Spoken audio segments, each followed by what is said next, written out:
Welcome to Dutch Hollow Acres. Today we're going to discuss the 6 things that you're going to want to need to know before purchasing a farm. I've noticed that many of you during the whole 2020 global fun that we've been having decided, let's go and just buy property. For those of you that are still looking for property, I'm going to give you a couple tips and tricks on things to look for before you actually make an offer. A lot of folks have been buying properties that they probably shouldn't be doing, and here's the reasons why.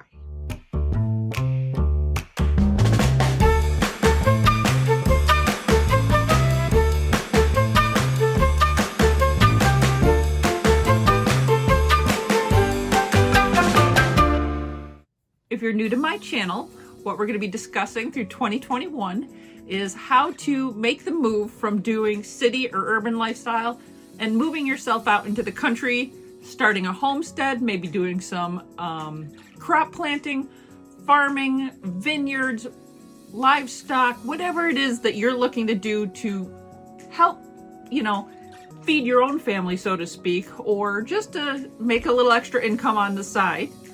And if it's something that is interesting you over the next year, please, by all means, subscribe to the channel, hit the like button, give me some feedback in the comments section to let me know what direction you would like this to go as we progress throughout the year. So the first thing that we need to take a look at when you're thinking of buying land is, why are you buying the property? What is your purpose? Do you plan, is this just like a homestead? Is this something where you're like, hey, I've decided I'm not going to go and do the commercial food thing anymore. I want to grow my own food. I want to know where it comes from. I want to feed myself, my family, give my kids the type of lifestyle where they can grow up on a farm and learn things and learn where food comes from, how to produce it.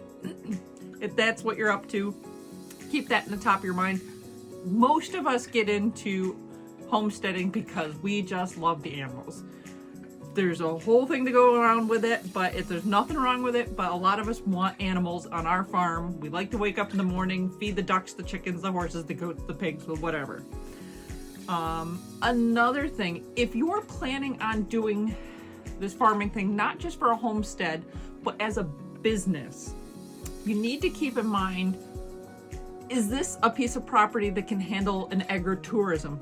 And by agro-tourism, I mean just something as simple as a farm stand. Can people get to your property? Can you open your property up? Is that something that you have the availability to? What is your purpose for purchasing farmland? That is the number one thing to think about before you get started. The number 2 item on the list is zoning. Just because you found a piece of property, you're like, oh my God, it's the greatest thing in the world, you might not be able to do what you think you want to do on it. Go check the town.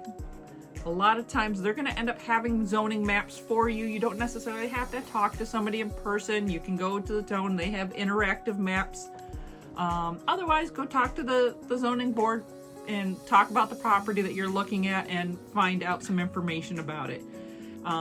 Is it zoned residential? Is it rural residential? Rural residential is actually what my farm is. We are not currently considered ag property. Rural residential gives us all the benefits of being able to have a farm, but we haven't been in business long enough to be able to rezone ourselves agriculture. There's another reason why we are a rural residential, and it's this right behind me. You notice I live in a log home. So that is one thing to consider. If you live in a log home, or you're thinking about purchasing a log home, lending companies are a good time. Not at all.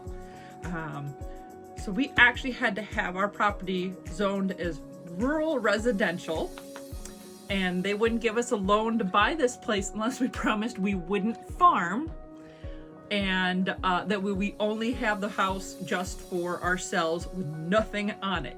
So that's something to take into account when you buy a piece of property, is will your lending company even allow you to be a farm? A lot of places shy away from it, so keep that in mind. And number 3, Location, location, location. Yes, you're currently either sitting in a city apartment, or you might be sitting in a urban area, you know, one of the little housing tracts, and it's all nice and cute, and you're like, I am totally moving to this country. We're gonna do this thing. Yay, I'm growing my food. How long are you willing to commute? I'm assuming one or the two of you are still holding permanent jobs, you know, your full-time 9-to-5 kind of thing. Both my husband and myself, we have full-time employment on top of running this farm. So that is something to consider when purchasing a property. How much of a commute are you willing to do? And the reason why I stress this big time is if you do have a full-time job and you are using livestock on your property and you're birthing livestock, what is your ability to go, oh my gosh, something just blew up in the farm, I need to run home now? And how long is that going to take you? To give you guys an idea, the property that we purchased is literally 15 minutes from our offices. More like 10, 12 if you're like really freaking out and driving a little slightly faster than you should be doing. So for us, the number one thing that we were looking for when we started shopping for property is we drew a circle. This is as far as we're willing to go. So that was our number one. Also, you know, you could look at things, I'm sure, like schools or healthcare or anything else. Whatever it is that you want for your location, make sure that that's in your bubble and draw your circle and stick to it, because you're going to be cranky if you're over that little bubble area. Second thing to consider about location, water. The average human uses about 80 to 100 gallons of water a day. We're so used to just turning on the tap, poof, water comes out. You don't even think about it. It's a bill that shows up every 3 months. Who cares? Water's everywhere. Water's great. You have a farm. If you're doing any sort of gardening or crops, gardening by itself can do 10 gallons a minute. A minute if you're trying to water something.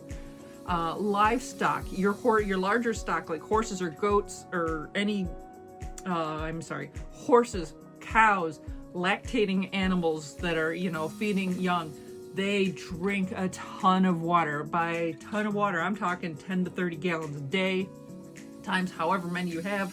Chances are you're going to have more than one. So we go through about 300 gallons a day on this farm just to water the livestock, and that does not include any other water consumptions that we might have in our house that we might need to feed plant life, anything along those lines. So water is a big deal. Do your perk test, do your refresh rates, find out about your well. How is your well water doing? What is your capacity of it? Has it ever dried out? What happens in a drought? Do you have water rights? New York State, water's everywhere. It's delightful out here. But if you're living out west, you might not even own the water rights. You might not even be able to collect the rainwater that comes off of your roof to save it to feed the livestock. Make sure you understand your water as the second most important item on your farm. Location number one, water number two. Can you make sure that you have water to feed yourself, your animals, and your crops? Another thing that I get a kick out of that nobody thinks about, utilities. What's that? We just flip a light on.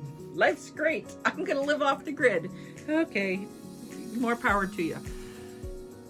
If you're buying raw land, chances are you found the perfect spot. Oh, it's so secluded. I have no neighbors. It's wonderful. It's beautiful. We're gonna build a house. You purchase the land without even thinking about anything else. It's on this cute little country road. Oh, it's just delightful.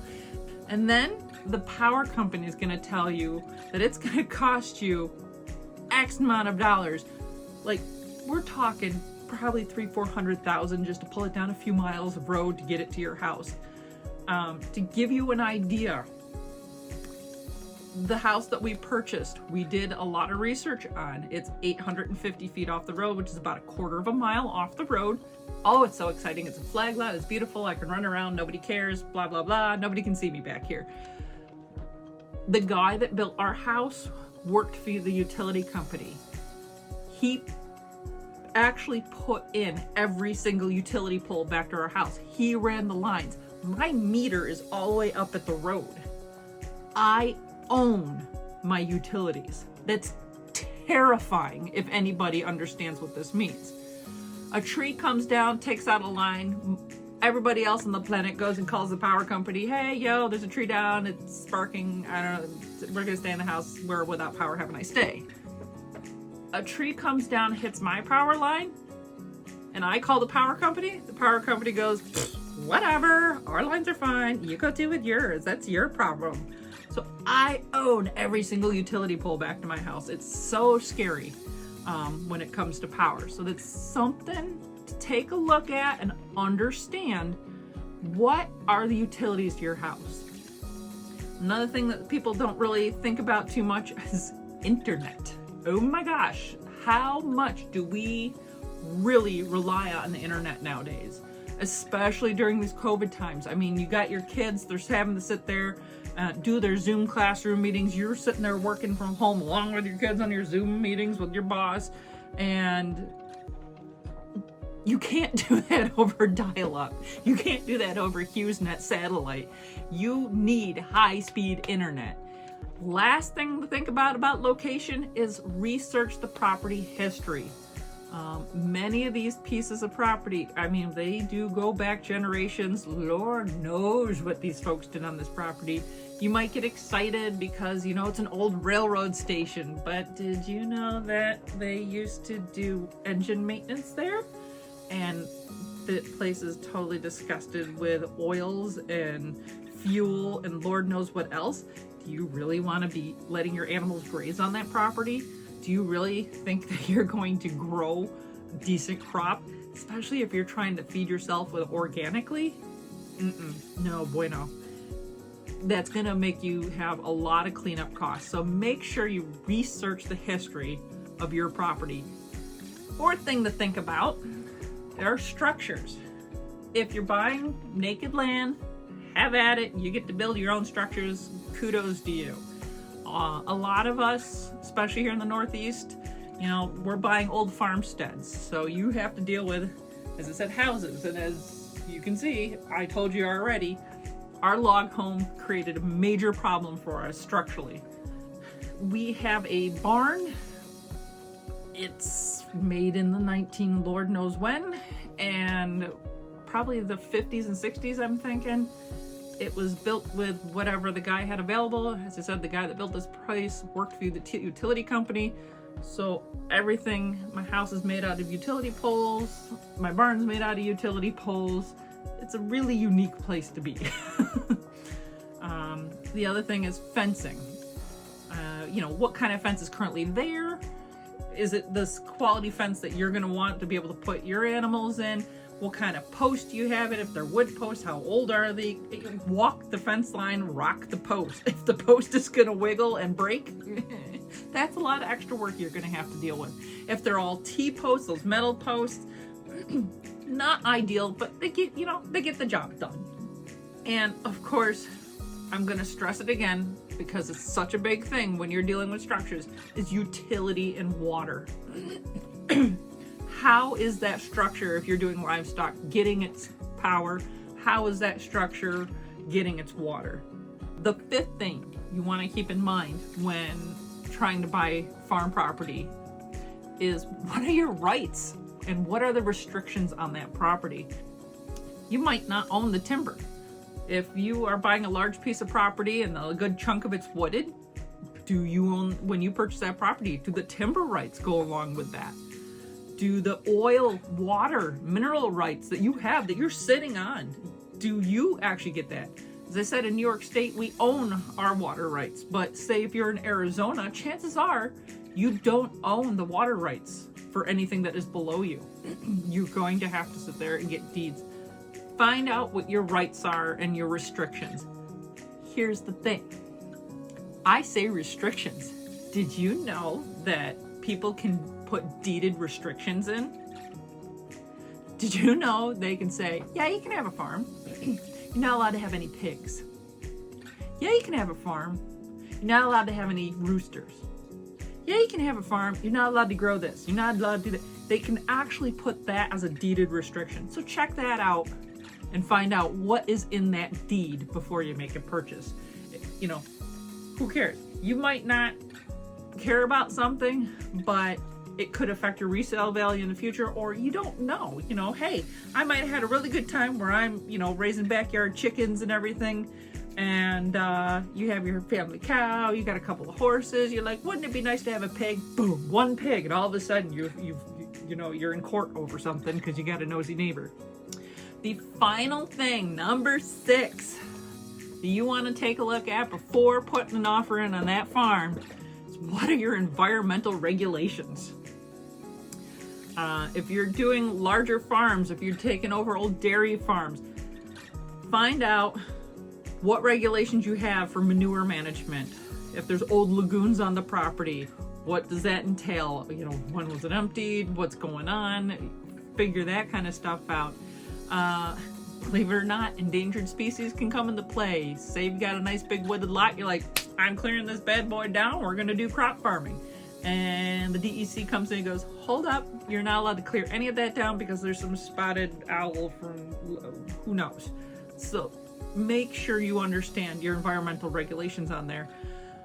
For those of you who are not in heavy water areas, irrigation is going to be a big deal for you. So if you're doing crops, hey, I'm gonna go and have, you know, a winery, and it's an arid area because grapes do great in arid areas, but I need to control the water flow, and I'm gonna have all this. No, I say time out. You're only allowed to have XYZ number of gallons per day, but you know, for whatever farm you want, it's gonna take this number of gallons per day. Make sure you understand that before going in. You might have to rethink how you're gonna manage your farm at that point. Here in the Northeast, fracking is a big deal. Find out if that's legal in the area. Are they doing horizontal fracking? Are they doing vertical fracking? Where's the closest place? Are they underneath my property? They shouldn't be. Do you own your oil rights? That goes back to that fun thing. So that's another thing to consider. The fun I have here, as I said, we're woohoo, yay, water. My neighbor who lives right over there is the Department of Environmental Conservation. That's their headquarters. Hi. It's another reason why we picked this property. We're like, they're never going to develop around here because the DEC is my neighbor. My house was built before the DEC existed. When the DEC came in, they do wonderful things with maps, and they say, this area is a protected wetland, and then draw a line. And currently I'm sitting in the protected wetland. What, 7 feet? 7 feet that direction in my kitchen is no longer a protected wetland. The house is currently grandfathered into it. As long as the house stands, it's fine. If I need to do something for this house, maybe I don't like it because it's teeny tiny. It's a cabin. It's not a log, like lodge. We have a pretty wall, but that's it. If I want to bulldoze this house down and rebuild on it or make any large structural changes, I can't because I'm in a protected wetland. I have to move the whole house that way, 7 feet. So that's another thing. Find out where your environmental regulations are. Where you think you might want to build a home on your property might not be where they're going to let you because there's something that they're going to talk about environmentally that's going to affect it. So that's it. We made it. So hopefully you enjoyed this session. Again, if you're new here, by all means, please hit that like and subscribe button below. Leave me some comments. What are your plans? Let me know. What is getting you into farming? Are you going to be doing this as a homestead? Are you going to be doing, you know, small crops, livestock? What kind of livestock do you like? What you want me to touch on next? If you got any suggestions, I'm going to keep rolling. But by all means, I'd love feedback from you guys. I hope you have a great day, and we'll see you on the next one.